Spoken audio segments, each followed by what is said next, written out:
BNP এবং জামাত ইসলামের পরস্পর বিরোধী যে বক্তব্য অবস্থান সেটি কিন্তু স্পষ্ট হচ্ছে।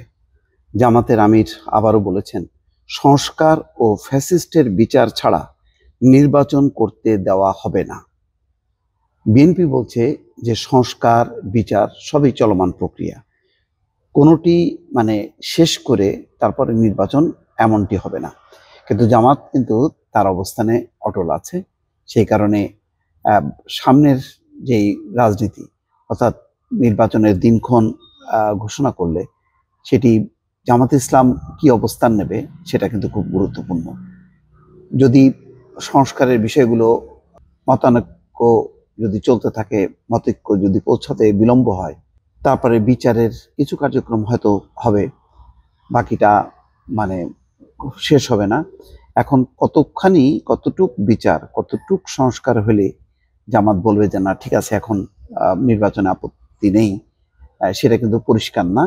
সেটা একটা ফাঁক আছে যে সংস্কার ও ফ্যাসিস্টের বিচার ছাড়া। তার মনে হচ্ছে যেন পুরোটাই আগে করতে হবে, পুরো সংস্কার কাজটা শেষ করতে হবে, পুরো বিচারের কাজটা শেষ করতে হবে, তারপরে নির্বাচন। সেই অবস্থানের সাথে কি একমত বিএনপি? না, বরং বিএনপির যে জাতীয় নির্বাহী কমিটির সভা হলো জাতীয় সংসদ ভবনের পাশে, সেখানে কিন্তু বেগম খালেদা জিয়া নির্বাচনের উপর গুরুত্ব দিয়েছেন। তারেক রহমান ভারপ্রাপ্ত চেয়ারম্যান, তিনিও কিন্তু গুরুত্ব দিয়েছেন।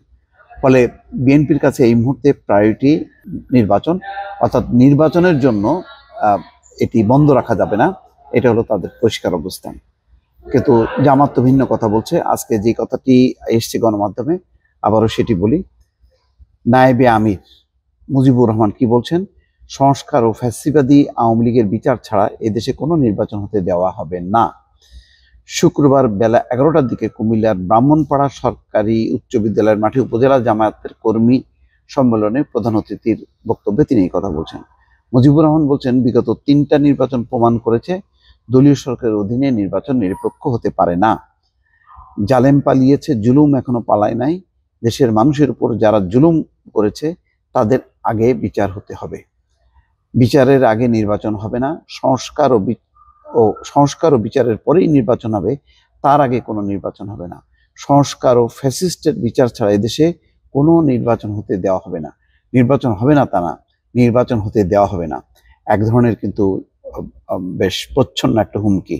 জামাতের সাবেক এই এমপি বলছেন, ছাত্র জনতার হাজারো প্রাণের বিনিময়ে আমরা দ্বিতীয় স্বাধীনতা পেয়েছি। দেশের 18 কোটি মানুষ আজ শান্তিতে নিঃশ্বাস নিতে পারছে। 24-এর স্বাধীনতায় যারা জীবন দিয়েছেন তাদের রক্তের দাগ শুকোনোর আগেই আরেক দল নির্বাচন চাচ্ছে। 24-এর স্বাধীনতায় যারা জীবন দিয়েছেন তাদের রক্তের দাগ শুকোনোর আগেই আরেকটি দল নির্বাচন চাচ্ছে। তার বিএনপিকে উদ্দেশ্য করেই বলছে যে 24-এ রক্তের দাগ শুকোনোর আগেই আর একটা দল নির্বাচন চাচ্ছে। মনে রাখবেন, নির্বাচনের জন্য নয়, রাষ্ট্রের সংস্কারের জন্য 24-এর আন্দোলন হয়েছিল। রাষ্ট্রের শান্তি ফেরাতে আল্লাহর আইন বাংলার মাটিতে বাস্তবায়ন করা হবে ইনশাল্লাহ।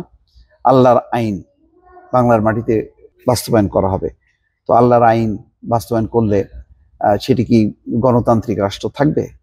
এটাও একটা প্রশ্ন। মনে রাখতে হবে, জালিম পালিয়েছে কিন্তু তাদের দোষরা আজও সংশোধন হয়নি। তাই বাংলাদেশ জামাত ইসলামী স্পষ্ট বক্তব্য, আগে সংস্কার পরে নির্বাচন। একেবারেই ভিন্ন মাত্রার এবং বিএনপিকে লক্ষ্য করেই বেশ ঝাঁঝালো কণ্ঠেই সমালোচনা করছেন জামাতের এই নেতা। শেষ পর্যন্ত এই বিবাদ কিভাবে মীমাংসা হবে সেটি এখন দেখার বিষয়। দর্শক ভালো থাকবেন, আল্লাহ হাফেজ।